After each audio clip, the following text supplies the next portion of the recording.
Thanks for tuning in to the Realtor Moms podcast. We are Tasha and Jamie, full-time realtors and admittedly average moms. This is how we sell houses and try to keep our kids alive. Today on the Realtor Moms podcast, we're going to be talking about how fraud sucks. Fraud sucks. It's awful. It's a little bit everywhere. Anywhere there's people transferring money or dealing with important and expensive items like selling homes. Fraud exists. Or buying homes. Yeah, fraud exists. So we've got some tips and some things to watch out for because, like Tasha said, fraud sucks. The first item we're going to talk about today is kind of making sure you put away or hide or store in a safe that medication, jewelry, firearms, things of value. Anything that's really important. Yes. For example, I know that when I'm working open houses, I'm only one person. And if we have a large group of people coming through. Or multiple small groups at the same time. Exactly. I can only be in one place at one time. Right. And if I'm upstairs with some particular people walking through, I'm not sure what the other people are up to, maybe if they're in the basement. Right. So, and I usually stand somewhere where I can watch people coming in, so that kind of pins me to one spot in the house. Therefore, I'm not with everybody as they're walking through the house. And we just want to make sure that your personal items are secured and stored so that somebody with sticky fingers doesn't get off with your favorite pair of earrings. Exactly. Or your prescription medication. And trust me, they're not looking at the labels. If it's got a label on it, looks like a medication, they'll take it. They're taking it. Yeah, unfortunately. And it doesn't happen very often. Don't lose your cool, but just things that we want everybody to be aware of. If it means something to you, maybe take it with you when you're leaving the house to have that open house or that showing for the day. And those firearms, can we talk about that for a second? Stop hiding them under the master bedroom bed. We all know that's where they are. Take them out of that spot, both for the safety of the realtor that's doing your open house or that's doing your showing appointment, and again, for the safety of the material, the gun or the firearm itself. We would just prefer that it be in a locked case without a glass cover, so it's out of sight, out of mind, and not just tucked under a bed. What else have we got? What we also have is, sometimes what we see is Craigslist ads for apartment rentals. There are different people. Or house rentals. Yes, house rentals. There's different schemers out there that are trying to...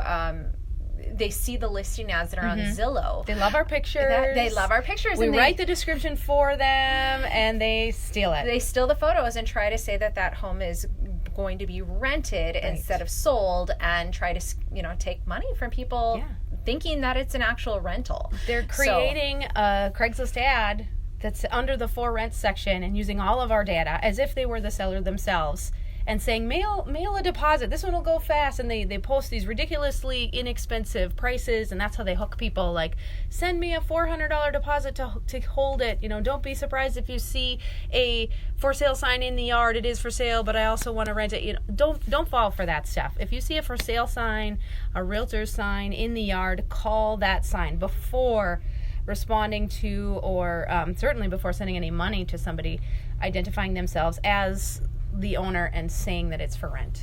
It's usually not. One thing too is you can look up to see who the actual owner is on the city parcel pages or the or under the county records. You can see who that actual owner is and see does that match up with who's advertising that listing.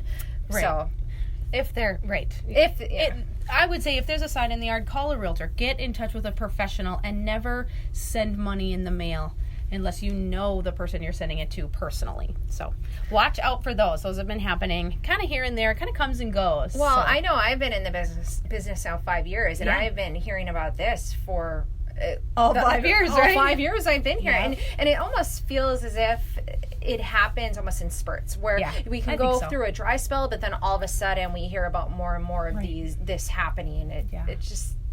nature of how this goes. It happened to some sellers of mine. They had these strange people walking around in their front yard. And so they called me and they're like, there's these people in our front yard just walking around. Is there a showing appointment? I said, no, I don't think, nobody's scheduled anything. Well, so they popped their heads out the door and just asked. And these poor people that were walking around in the front yard, they said they had sent, I don't know, John, whatever. They had sent somebody some money and he was supposed to be meeting them there to give them the keys to move in. Well, that was not the case. So unfortunately, those people got scammed. We had to contact the Fargo Police Department and get them involved, and I don't know that they ever got their money back, but don't fall victim to that. Yes, which is why we're talking about it today. Yeah, we're making you informed. So next on the list, we're going to give a little warning to for sale by owners. Yes. For sale by owners is a thing. You can try to sell your home yourself. It's certainly not impossible to do, and we're not upset if you want to do that. But there are definitely some added risks if you choose to take photos of your own home and post them on a website for anyone to see, and then you're at the mercy of your own discretion as to what the intentions are of the people that are contacting you directly, also without representation, to see your home. So ask yourself how confident you are if, Jim and Jane call you and say, we would love to see your home. Can you just leave it unlocked for us and we'll come by. We'll take a look. And then we may be dealing with the same scenarios of medication, jewelry, firearms. Right. Or your precious DVD collection or whatever it is. Now, you've just taken a photographic sample of your entire house and put it online. And having people contact you directly instead of using representation. Right. When you're working with a realtor, you know that who's the person coming in and accessing your locked home is licensed, has insurance, and is responsible for the buyers in your home at that time. So just watch out for that. Pictures posted all over, random phone call, walking away with your house unlocked can lead to a little bit of concern sometimes. So now another one that we want to point out is wire transfer fraud. Wire transfer fraud. What, now especially nowadays, where if you wire funds for closing, say you owe money at that point. Right. I mean, you're buying a home and you need to bring a large sum of money to closing. Wire transfers are common. They are common, but there's also now we have the same people that are trying to be fraudulent.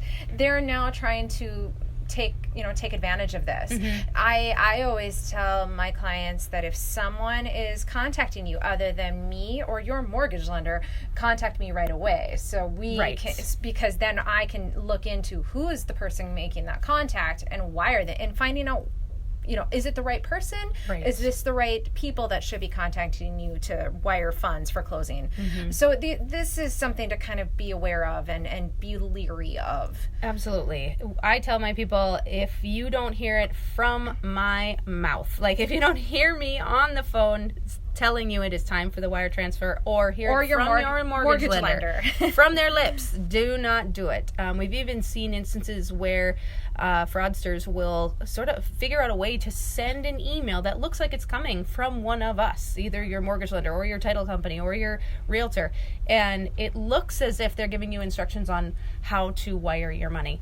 But if you have not talked to one of us immediately prior to that and talked about where the money is going and are expecting that email, don't just send the money without knowing exactly where it's going and having had that conversation. So the other big thing one to watch out for. The other thing I like to talk about too is if at any point through the buying or selling process, and if you're feeling leery about a particular situation, pick up the phone and give us a call. Oh, that's such a good point. Give your mortgage lender, give your realtor, whoever is the person that seems like the best fit, give them a call. We would much rather talk you through whatever is giving you reason for concern and help advise you to take, the right steps to take. Yeah, we are absolutely advocates on your behalf. So, any transaction certainly has a certain element of risk in it, but we're here to help reduce that level of risk down to as minimal as it possibly can be. So, reach out. If you have any questions,